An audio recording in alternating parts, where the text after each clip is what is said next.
Post-holiday depression, failed New Year's resolutions and battered bank balances. January's Blue Monday has long been branded as the most miserable day of the year.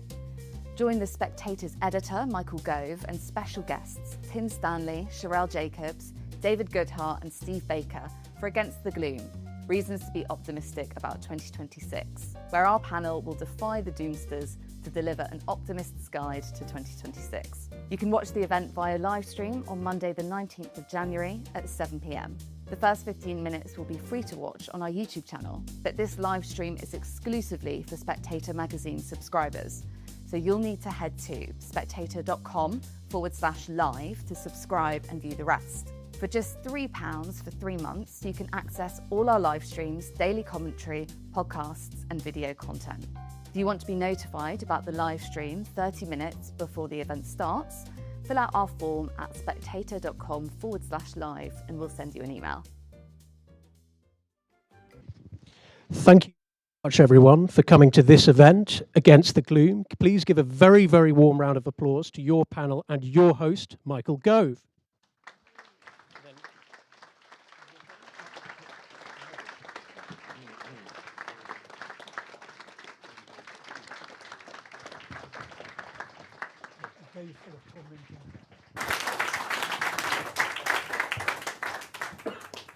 Hello and good evening, and welcome to this Spectator event on what is legendarily the most depressing day of the year. Now, why this should be known as Blue Monday, when NATO is cracking apart, our established parties are riven by defections, England has crashed to its worst defeat against Australia in cricket ever, and Arsenal are top of the Premier League. Why this should be a cause for melancholy is beyond us at The Spectator, because here at The Spectator, we are in the business of civilized optimism. And we have 3 at the moment, I hope we'll have a 4th, civilized and optimistic speakers this evening to seek to persuade you of the virtues and the resilience of this country, broken or not. And we have this evening Steve Baker. Steve, who has been Member of Parliament for Wickham, is now the founder of Fighting for a Free Future, which is a wonderful podcast, Substack, and ideas foundry. So those of you who are interested in an economics which is based in personal dignity and freedom, and a politics that is about the enlargement of the scope of individual endeavour, then sign up for Fighting for a Free Future and engage with the work that Steve is now taking on beyond the parliamentary and ministerial career that he had. And then immediately on my right, we have Tim Stanley. Tim is a columnist with the Daily Telegraph, and Tim is also that rare thing, someone who has actually appeared and presented Thought for the Day on Radio 4 without having the nation's genuine churchgoers immediately reaching for the off switch. Someone in the God slot who actually believes in God. But Tim is also a keen student of British and American history.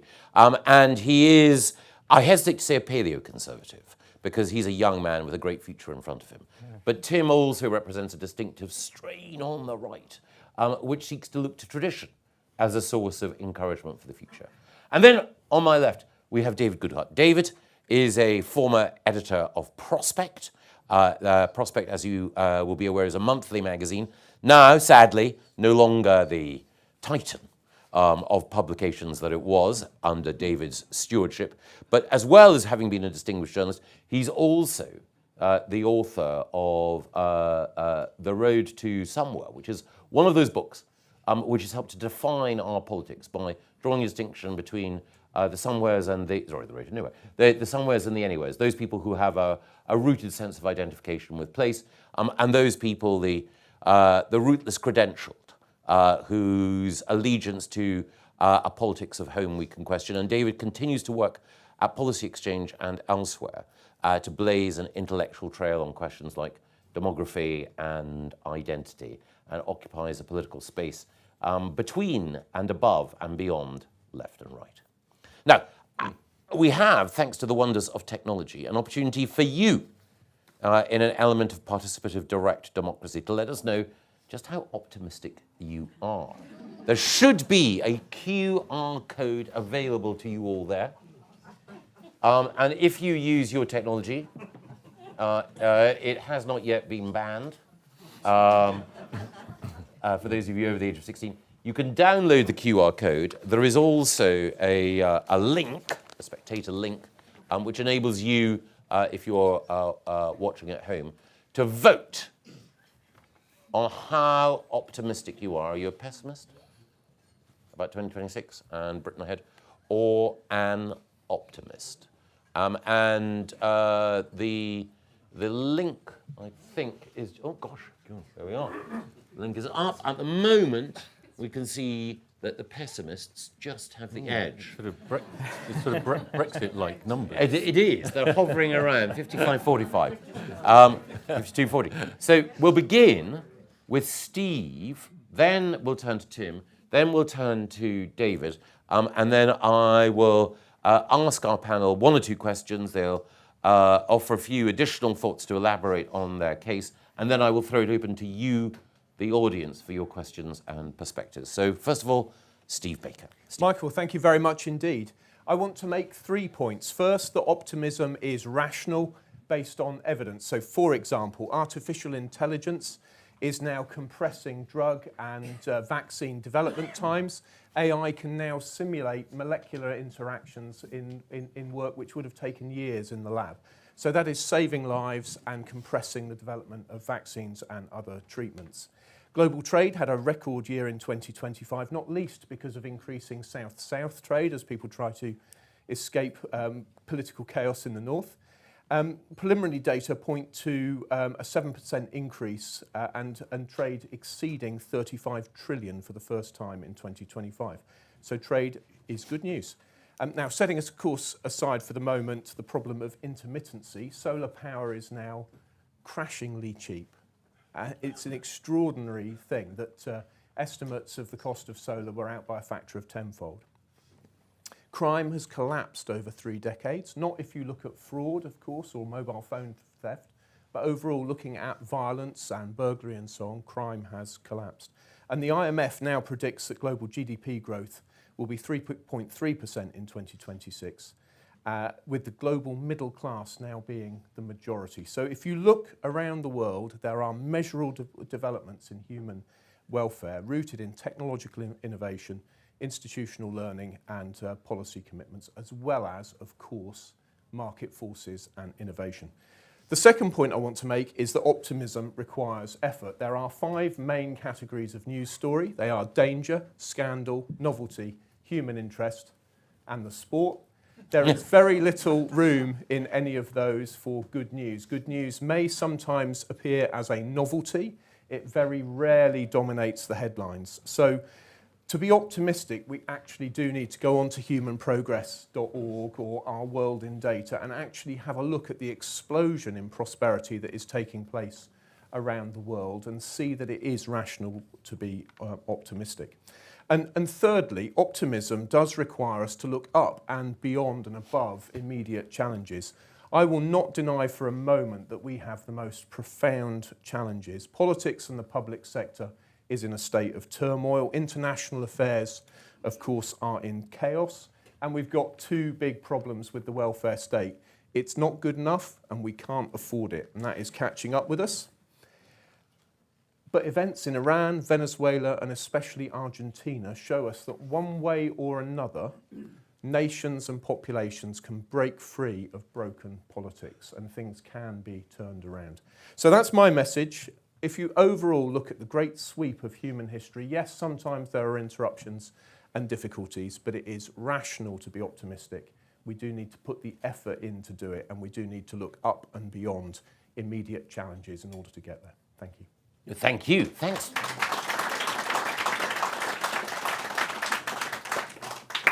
Sharp, succinct, persuasive. Tim. Listening to Steve talk about the rise of AI, solar power, and the global middle class, I was thinking, well, I hate all of those things. My day began on a pessimistic note when I dropped my glasses between my house and the station, and I had to walk back up the hill with my sort of bent over double looking at the floor, trying to find my glasses. And someone, proof of good neighborliness, stepped out and asked if I'd like some help, which was very kind. And we looked around and we finally found the glasses. And I said, you know, this is just turning into one of the worst days ever. And I said, I'm just so grateful you happen to be out on the street here to help me. What are you doing here? And he said, I've just been evicted. So I guess I am optimistic about the rise in pessimism, by which I mean that I think people are figuring out that everything's broken, that I was always right, me and Peter Hitchens.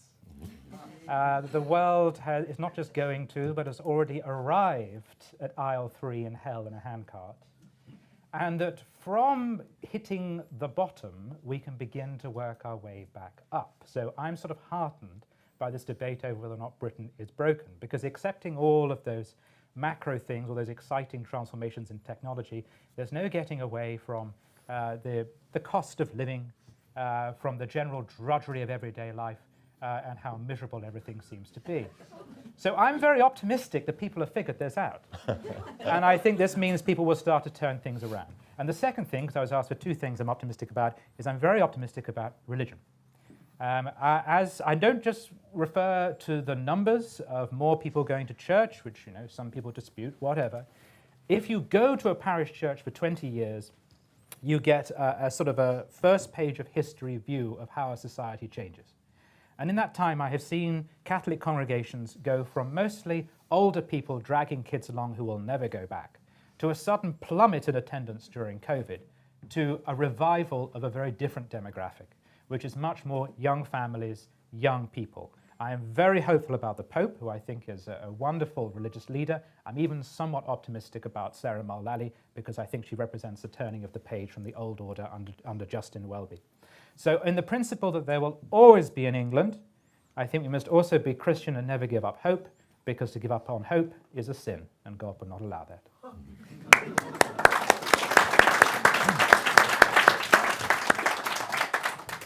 Evangelical, but in the right way. Thank you, Tim. And now, David. Yeah, I mean, I think I kind of agree with Tim that 2025 was so bad that things can only get better. And I think, you know, most of the global stuff is just, particularly in the last few days, has become too difficult to call. So I'm sticking to more prosaic national stuff, although with one exception. I think one of the most important cultural events of this year is going to be that Taylor Swift is going to have a baby. Oh. And I really hope she does, because I barely know who Taylor Swift is. I've never listened to any of her music, but I am told she is incredibly influential among young women in North America and Europe, and perhaps elsewhere in the world too. Yes. We have a massive fertility crisis. We have unstable family life. We have incredibly difficult future economic problems to face unless we do something about our fertility. What the dependency ratio has gone from 1 to 5 to 1 to 2.5 in my lifetime.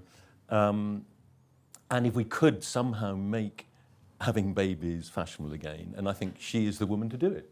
Well, I very much hope she does, and that. I mean, we did hear the other day, what was the extraordinarily depressing news, that 1/3 of all conceptions in the United Kingdom, was it last year or the year before, were aborted. And, in many cases, this was not because people didn't want the children, but they felt for various reasons they couldn't. Anyway, that's my Taylor Swift point. We're going to have, I think it's going to, we seem to be at a sort of cusp on the whole social media kind of internet connectivity thing. I think we're just coming out of the kind of Wild West period, aren't we? We had one of the first retreats of one of the great tech titans over the Grok undressing scandal, whatever it's called. We've had the Australia example, Australia in the avant-garde. Basically kind of more sex and less scrolling is the potential story in 2026. If the Australians can do it and they can show that it's not a crazy idea banning social media for kids under the age of 16, perhaps 16 is a bit old, perhaps under 14 might be more realistic, then I think that's going to be a good thing for everybody. The rewiring of young people's brains is clearly a major problem. A couple of final quite obvious things. I mean, falling immigration, I think, is going to continue. I think that is basically a good thing. We've had immigration has been far too high for far too long. I think this could be the year in which we stop the boats, not because of anything this government does, but because of what the rest of Europe is starting to do. Much of the rest of Europe is just starting to think the ECHR rules, even the Geneva Convention rules on these things, are just completely for the birds. Some form of offshoring will be agreed, probably by another European country, but we will be able to, even a Labour government will be able to follow in its footsteps because someone in Europe has done it. And what else? So I think the UK economy could turn out to be somewhat better than we're expecting.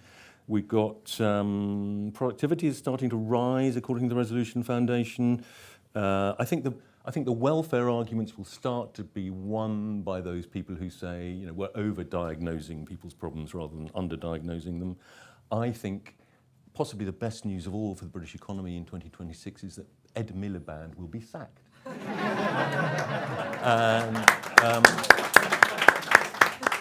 And the North Sea will be reopened. The Oxford-Cambridge thingy will be allowed to go ahead, and the defence sector, which is one of our last bits of manufacturing, will boom because we're actually spending a bit more money on defence. So I think the UK economy could surprise on the upside. Brilliant. Thank you very much. David, thank you. So we're in danger of having a consensus, which is that Britain will be better because overall the world will be richer and we'll benefit. And as well as Britain being richer, we'll also be more interested in religion and more fecund. In other words, more of Britain will be like Spectator readers. But one thing that was striking, I think, amongst all of the contributors is that if one looks at the heroes of this year or of the future, whether it's Taylor Swift or the Pope or the scientists and entrepreneurs that Steve mentioned, politicians didn't feature amongst the heroes. No. They featured amongst the villains or they were irrelevant. Is that fair? And if so, why? I'll ask all members of the panel. Tim. Oh, well, I believe this will be the year in which people turn on, tune in, and drop out. I think partly because of the frustration with politics, which is reflected in the inability to choose who we think should be the next government. I think people are going to increasingly look to ways to improve their lives by themselves that have nothing to do with the state or the news cycle. And that might be in the realm of business, or I hope it's in the world of culture. I'm still waiting for right-wing culture warriors to start producing some actual culture, rather than just writing about how awful the culture is. And again, I see that beginning to happen in a family-orientated way among religious people. So I think again, this is why I'm serious about being optimistic about the pessimism. I think the exhaustion with the political order that we've had is going to lead to people putting energies into new things. I also hope that the press and public finally allow Keir Starmer to be clear. He tried 4 times this morning in a press conference to be clear. He had to say, let me be clear, as if the British public have become like gnats flying against his windscreen. And I'm hoping that we will simply get out of his way and ignore him for the rest of the year. Steve. There are 2 ways to organise people working together, the government's way and the private citizen's way. The government's way is rule following and bureaucracy, and the private citizen's way is voluntary coercion, prices, profit and loss. One of these 2 ways works very well with great error correction mechanisms, and one of them doesn't. And for 100 years, we've been growing this idea that people's lives should be managed by politicians and authorities. And that is the system of society which is today failing. And no one should be in any doubt about it. I could go through all the data endlessly. But managerialism, particularly the post-war consensus, is today failing. And that is what we have to confront. And that is why the politicians are the villains. That's why the entrepreneurs and the scientists are the goodies. That's why the statesmen and women are the baddies. And we need politicians who are willing to say, people flourish, people do well, change comes when people are empowered to take control of their own lives under the rule of law. when capital is devolved in the hands of people who know what to do. One of the standout politicians and achievements of the last 14 years was, of course, Michael Gove and the schools reforms. Labour have been quick to reverse them. But that's why we've ended up with politicians as the baddies. It is the political system of organisation of society which is today failing. That is not to be an anarchist. That is to say that as conservatives and classical liberals, we should be saying it's time to get really serious about the failures of the state. It's one, just to follow up on that, Steve, one of the interesting things I think in British Social Attitudes surveys, and again, one always has to take any of these surveys with a slight pinch of salt, but one of the really interesting things has been that for the first time in a long time, there seems to have been a decisive shift against the notion that more taxation and more expenditure would, provided it were spent wisely, be a good thing. And that actually there's been a move to believe that the state is trying to do too much, and that tax and spend for a majority now in the country is the wrong way to go. Do you think that we may have reached a tipping point in public opinion that will have sooner or later an effect on the broader political temperament of the country? Well, I hope that is right, and that is what the project Fighting for a Free Future, Harry is the director, he's at the back of the room, that's what we're trying to do. We're trying to amplify the think tanks. One of my supporters said to me, Steve, you should have a think tank. And I thought, actually, there are plenty of think tanks. What we need is more influence for those think tanks, which is why we're doing the things which Michael referred to, the Substack, the podcast, educational programmes and a community to help amplify one another, because we absolutely must procure and accelerate that change in public opinion, because in the end, politicians will give the public what they seem to want, and we need the public to want something different, and that means reaching the intellectual class, that is the people who shape public opinion and make it what it is. We need journalists to be asking different and better questions, getting away from the mere politics of, as fascinating as it is, which party Robert Jenrick's in. That is actually quite important, but it's not ultimately the reason why we're in difficulty. Neither is it going to be the decisive element in any solution to our problems. And we really do need to get people to start asking, how is government big? Do we regulate too much or too little? Do we tax too much or too little? And so on. Have we had money that's too tight with not enough QE recently? You know, the questions answer themselves, and we do need to get those questions into the public debate so that we can foment that change that you refer to, Michael. Thanks very much, Steve. David, you obviously, to general acclaim, wrote the political obituary for Ed Miliband. Are there any politicians that you think will contribute to a brighter future this year, or do you think that it will be despite, not because of their actions?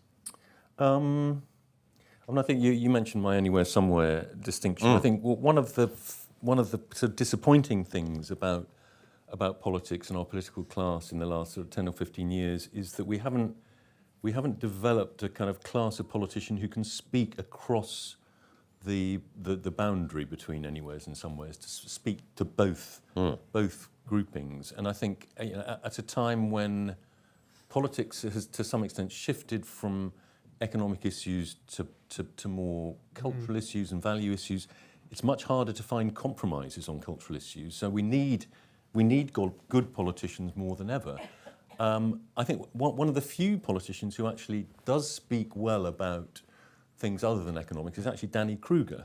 I mean, this is not an endorsement of the Reform Party, but I mean, I think he has a kind of eloquence. He talks about the way we live now in a way that other politicians struggle to. And I think we need, as we become more fragmented, as we have lower trust in not just politicians but public authorities in general, we do, and indeed lower trust in each other.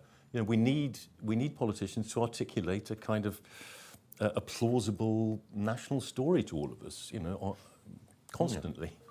One person who does have, even if he doesn't articulate it, the support of somewheres and anywheres in the US is Trump. He has the support of traditional country club Republicans and the support of the what were once Reagan Democrats in the Rust Belt. But what he also has is a capacity to polarize the rest of the world. Do you think, David, and I'll turn to the other members of the panel as well, that we should consider Trump a reason to be worried over the course of the next 12 months, or might it be a liberation, however defied? I mean, I think it'll be a mix, but I think it'll be more a source of worry and anxiety. I mean, he's thrashing around, in ways that are so destructive now, even for his own goals. And something like Greenland, he could so easily have got everything he needed, possibly even full ownership of it. If he'd just gone about it, in a more sort of civilized way. And Tim, do you think it might be an I hope you're enjoying Against the Gloom. If you want to continue watching, you'll have to be a Spectator subscriber. If you're still not signed up, fear not, you can subscribe in seconds and get 3 months for just £3. Head to spectator.com/live and don't miss another moment.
That's it for the live stream here on YouTube. We're still in full flow over at spectator.com/live, where you can continue watching as a Spectator magazine subscriber.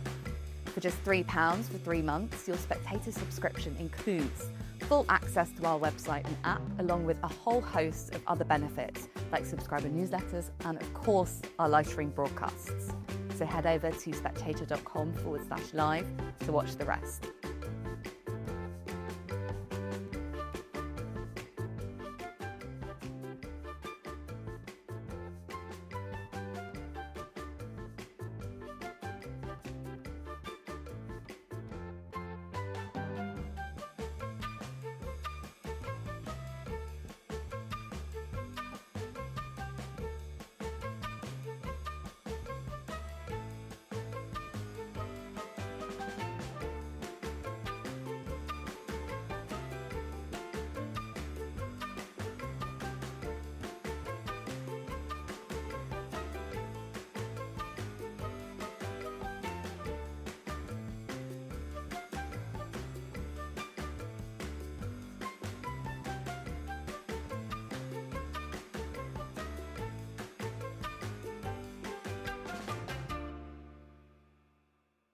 What on earth are you still doing here? The event is in full flow over at spectator.com/live. You can join us there to carry on watching and rewind to pick up where you left off.